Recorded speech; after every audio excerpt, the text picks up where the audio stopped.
Welcome, race fans, to what was once known as the Great American Speedway, Texas Motor Speedway in Fort Worth, Texas, for the running of the Samsung Radioshack 500. I'm your commentator and driver of the number 21 Rockwell Automation Chevrolet for Richard Childress Racing, Mikey McBlam, and we are back out west getting set for race 7 of the season here at this D-shaped oval that is Texas Motor Speedway. Modeled in a similar configuration to Atlanta and Lowe's, but distinct enough to have its own characteristics with high speeds, tight grooves with loose and out-of-control corners. They say everything's bigger in Texas, and a win here would definitely be big in the points race. So who will be out in clean air as the checkered flag waves? We will find out after 33 laps, but for now, it's time to go trackside.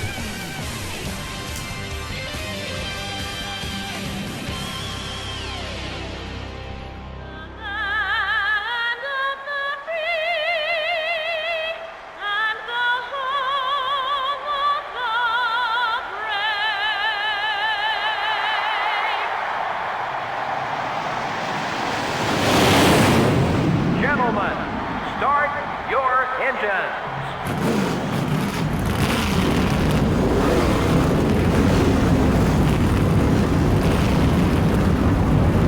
The engines are fired here at Texas Motor Speedway, and the pace car will lead the field off pit road and around the track for the pace laps. Here's MRN with the starting lineup for the race. Well, here's the starting lineup.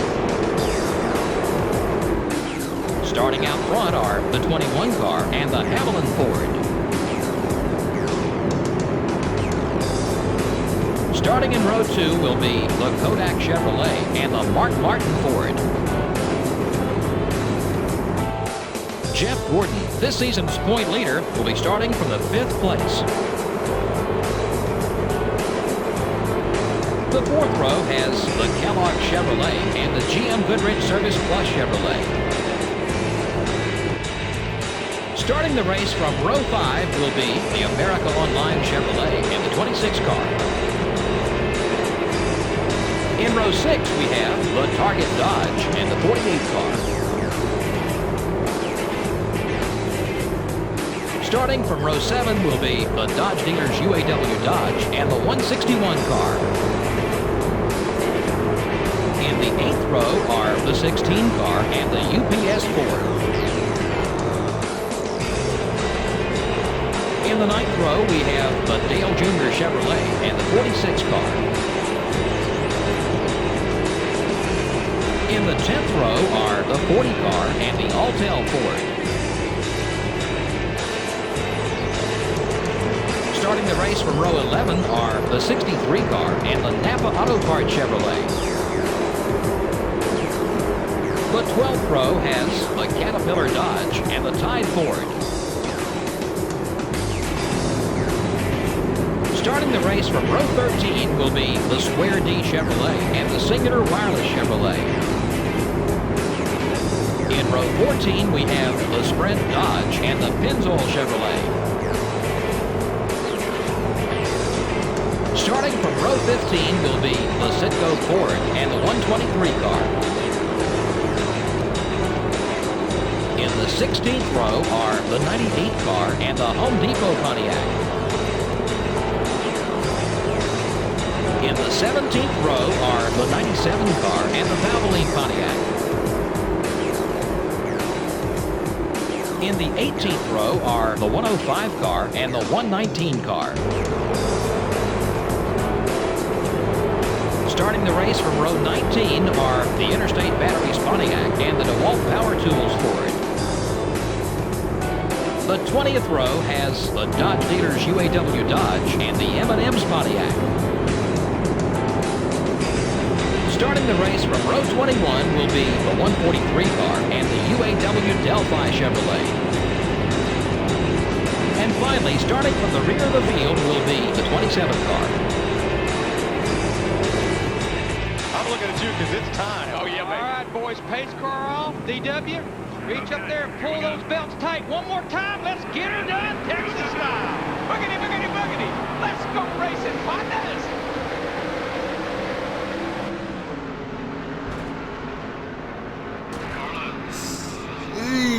Boy, got a big jump, but unfortunately got really loose getting into turn 1 that time. That put us into some contact with Jeff Purvis. We do gather it back up. We're going down into turns 3 and 4. A little contact with Mark Martin trying to maintain the lead. Spotter says we're clear, but we are definitely not, as Ricky Rudd just motors past us on the outside. He would lead the first lap here at Texas, with us not too far behind. Rusty Wallace looking to our outside. Boy, ooh, a little loose off of 2 that time. Managed to gather it back up. Ooh, oh boy, got magneted to Rusty Wallace. Oh, we're not clear, Spotter. Thank you. We do manage to maintain the second spot for right now, but I don't know how long we can hold these guys off. Leaders pulled out to about a second. So we're trying desperately to keep these guys behind us. Now Rusty Wallace is going to get a run on the high side. We're going to give him the room. Try to come up and crowd him just a little bit.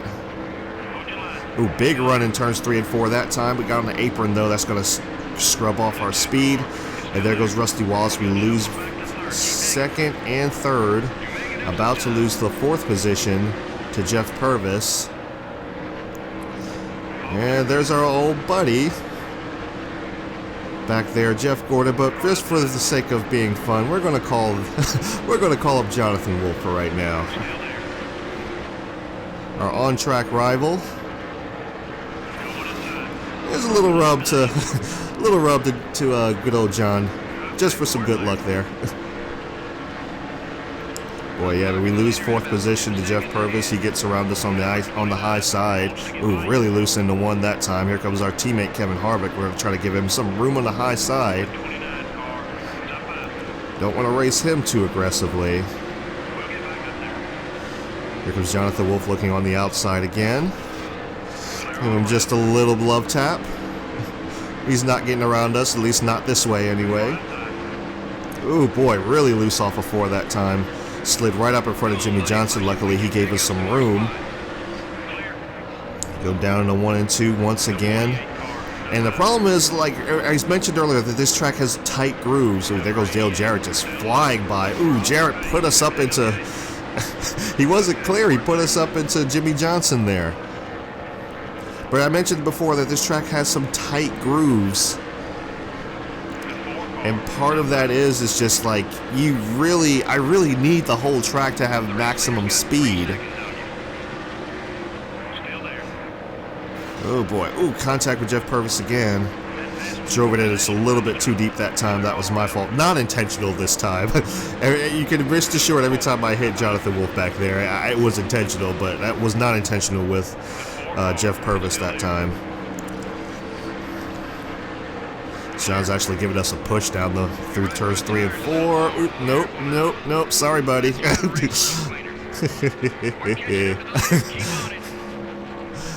Not this time. Ooh, I slowed him up a little bit more than I intended to. Didn't expect him to slow down the whole field.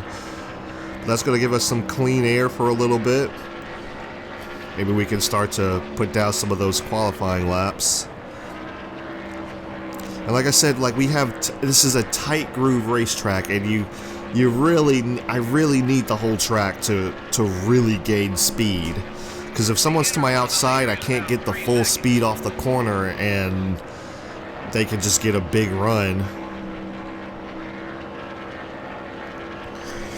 Now, if you notice, I don't know if you can notice because I'm talking over it, but if you'll notice, I'm not off the gas very much. I'll brake slightly and then get right back on it. I don't know if you can hear it there. I'll remain quiet in the turns 1 and 2 so you can kind of hear it. But I'm not off the gas very much. I'm just off and just enough to make the corner. Yeah, you see, I pick up the gas really early in the turn. Ooh, sliding. Oh, man, got a little bit tight there. Yeah, pushing it just a little bit too hard. I got on just a little bit too early that time around. But we are catching up to the 5th place car. 3-second margin between you and the leader. 3 seconds back from the leader. I don't know if we can catch him. Here comes the rest of the pack not too far behind us. They're racing side by side. That's not going to make a difference. Not going to make much of a difference here. Not in this game, anyway. And you see, we just pick up the gas so early. But yeah, I've always noticed, like, I need the full racetrack to really start to put some really hot laps down. We're catching up to Mark. I think that's Mark Martin up ahead of us. So if you don't know, you probably don't. This is our contract negotiation race.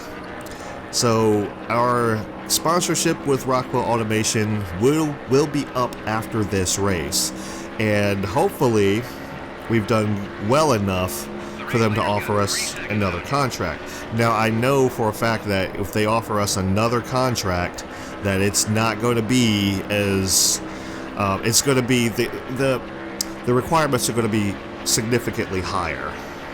To get up behind Mark Martin, get a run on him, trying to get a run on him in turns 3 and 4. Can we get there? Yes, we do. Ease him up the track a little bit. Can we clear him off of 4? Not quite. He's still there on our outside, just a little bit. I'm not trying to rely on the spotter so much this time because the spotters kind of led me astray there. Boy, we get really loose into turn 1 and 2. But as I was saying, yes, this is our last race, quote unquote, with Rockwell Automation. If they offer us another extension on our sponsorship, hopefully the requirements won't be so absolutely out of this world that we can't do them.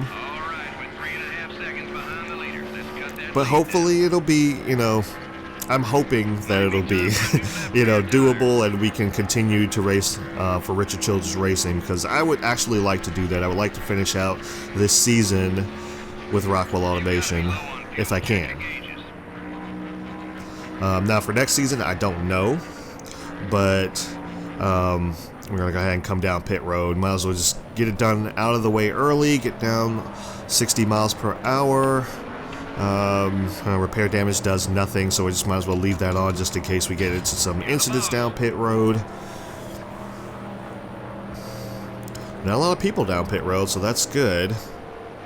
Hopefully we don't lose too much time here. I felt like we had a decent entry, not a perfect entry, but a decent entry on the pit road. Well, not too bad on the right side. Let's see how we do on the lefts. And the pit crew will get us out in the estimated time as we get out 21st so far. Now we got to be really careful here. This apron is stupidly slippery. Watch it right there. Yeah, we lost some spots just because of that. Yeah, this apron is really slippery. We're trying really hard not to spin the car. And we've lost about, I don't know, we lost a few spots there. Going to stay in the gas all the way to turns 3 and 4. Not even going to let off just a little bit. Looks like Bill Elliott coming down pit road there. Let's see where things cycle out. We got some fresh tires with 1 lap down, but that's okay. And this looks like our teammate up here. We're going to try to get around him. Is that our teammate Jeff Green? Looks like it. We're going to probably stay up high with our teammate here. Not get into it with Jeff Burton and Jeff Green here. So, all right, we're going to go down low. Ooh, boy, that was a bad idea. Never mind, Jeff Green's coming down pit road. We just lost a couple spots to Scott Wimmer, Bobby Labonte. We'll get him back. Not too concerned about that. No, Jeff Purvis. No, oh boy. Golly, these guys get so loose if you get them on the nose. That usually doesn't happen at a lot of tracks, so that's a little bit weird here. So, I mean, I've seen it happen. Geez, I gotta be careful about this apron. This apron is going to take us around if we're not careful. All right, so 19th gained 1 spot. I believe we've just unlapped ourselves. We're up to 17th now. There we go, slide right up the racetrack. Didn't scrub off too much speed. I think around qualifying and practice we were around 190 entering the turns, but now we're just around 188, 186 miles per hour. 30-second laps, not terrible. I'd rather be running 29.5s like I was. And one thing I did notice here is we got these guys catching up to us. It looks like Amy Hicks back there. It is Amy Hicks. We're going to come up, block just a little bit. Ooh, had to block her again. She goes up the racetrack just a little bit, trying to get some momentum there. Can't quite get it. We're going to try to stay in the draft of these guys so they don't pull up on us too much. Okay, going a little bit high up the racetrack, but that's okay. That's where our groove is. We'll come down to block Scott Wimmer. Sorry, not Scott Wimmer, Jeff Purvis. I was right the first time. Oh boy, I tried to come up and crowd them, but they were already there. Little side action to Amy Hicks there. Don't take that in the wrong context. Oh, caution is out. Caution is out. Oh, Amy's going to get it. Puts us back to 14th spot. She beat us to the line just at the last second. Not sure where she got that run from, but looks like we got some debris off of Ryan Newman's vehicle. Ryan Newman looks like he was probably involved in some accident, and yes, he does drop some debris. Not sure what it was, but he dropped something. I saw it sparking a little bit earlier. But we're going to go ahead and stay out. We're not going to pit under this caution, although I am thinking about it, but no one else is going to pit. I believe pit stops have already cycled out. Everyone still remains on the lead lap, looks like. Green flag's back in the air. We're trying to get a run on Amy Hicks. Can't quite get there. Our starts are just, ooh boy. Ooh. Yeah, starts are just not good for us. For some reason, third gear is just incredibly loose as Jimmy Spencer just goes flying around us. Here comes Kurt Busch looking to the inside. He got a run to the inside of Tony Stewart. Tony Stewart's moved up quite a few spots. He might be one of the big movers of the race. We'll have to see when we go through the awards section. In the post race, here comes both of these cars. We're going to try to look to the inside. Ooh, had to come down to cover Kurt Busch. But see how these guys are outside? We can't quite get the speed off the corner that we need to. And as a result, we don't go in to turns 3 and 4 with the speed that we need. Ooh, little tap to Jimmy Spencer.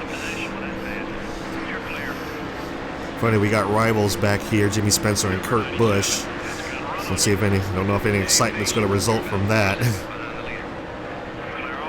Trying to maintain our speed here. Catching up to Frank. Keep wanting to call him Frank Kimmel. It's not Frank Kimmel anymore. Scott Wimmer. Not doing decently keeping these guys behind us. Turns 3 and 4 is kind of our bread and butter here. And here's the problem is we're going to catch up to Scott Wimmer. 5 laps to go. But he's going to keep us pinned down there. We're not going to be able to get the speed that we need. Yeah, see, he comes down and pinches us just a little bit. Pinches us just a little bit more, and we just don't get the speed that we need off the turn. We might be able to clear him in turns 3 and 4 here. We do. We get up to 15th. And now we're going to set our sights on these guys up here and see if we can catch them. 5 seconds back from the leader, but not that far back from 14th place. As we shot up the track just a little bit there, but that's okay. That was not necessarily by design, but pretty close to it. I run better in the middle groove, but the problem is if you give up the bottom, they just have a ridiculous run. Here comes Tony Stewart. Tony Stewart moved past Kurt Busch, and now he's on our back bumper looking for 15th. You see Stewart's going to get a run. See if you give up the bottom, even though you're fast on the outside, he's going to give up the bottom. Ooh, boy, we got a little bit loose off of 2 that time. And, oh, Stewart caught the debris. We get into Tony Stewart. We're loose going into turns 3 and 4. And we just lost so much speed. Ooh, we got up into Bill Elliott there. Tony Stewart's going to go by. I think he's, well, I thought he might have had a blown tire, but he didn't. And I think that's just ended the race right there. We've fallen back to 17th. So we've had debris, looks like possibly more debris falling off of Ryan Newman's vehicle. Yeah, can't get a good replay angle, but definitely more debris fell off Ryan Newman's vehicle. Stewart ran over it, got loose in front of us. Nothing we could really do. We're staying out, and that is the race. Dale Jarrett, looks like he was your race winner. As it'll pop up here pretty soon. Yep, Dale Jarrett, the race winner. Kevin Harvick in second, over to the teammates. Ricky Rudd, Rusty Wallace, and Jeff Burton rounding out the top 5. The drivers didn't spend much time behind that Pontiac pace car today. Well, I can assure you all those guys who finished in the back would like to have seen more cautions. Gives them a chance to make adjustments without the penalty of going a lap down. They just didn't have that luxury this time. This has been an MRN broadcast of live NASCAR Winston Cup racing. Until next time, so long and have a great day. Okay guys, so here are the race results. Dale Jarrett is your race winner. He wins the Samsung Radioshack 500 here at Texas Motor Speedway. Our teammate, Kevin Harvick, comes in second. Ricky Rudd comes in third. Rusty Wallace in fourth. Fifth is Jeff Burton. Sixth is Jeff Gordon, aka John Wolf. Seventh is Matt Kenseth. Eighth is Ryan Newman. Ninth is Mark Martin. And rounding out the top 10 is Dale Earnhardt Jr. And here is the rest of the field. You can pick out your favorite driver. Winner's purse $245,000. 2 cautions for 4 laps. So you see we finished 17th. Lead changes of 5. Time of race 24:16 thereabouts. Average speed of 122 miles per hour, and the margin of victory 0.6 seconds because the race ended under caution. Not sure how many cars finished on the lead lap. Let me just go ahead and get through the rest of the field here. And 43rd to last place, Jeremy Mayfield. Jeremy Mayfield goes out with a blown engine on lap 17. How many cars? Oh, actually everyone finished on the lead lap. It was only 33 laps in the race. So, yeah. How about that? Everyone finished on the lead lap. Alright guys, here are the point standings. As you can see, we're still maintaining the 14th position in the points, but let's go ahead and give you the top 5. Jeff Gordon, aka John Wolf, is still leading the points. He is 36 points ahead of Dale Earnhardt Jr. Rusty Wallace is in third, 130 points back. Kevin Harvick, our Richard Childress teammate, well, former Richard Childress teammate now, 139 points back. I'll get into what that's about. I've already kind of explained it, but 5th in points is 153 points back is Dale Jarrett, who is steadily climbing. Believe he was 7th last time by, now he's 5th. He is steadily climbing. He is somebody for these guys up here to worry about.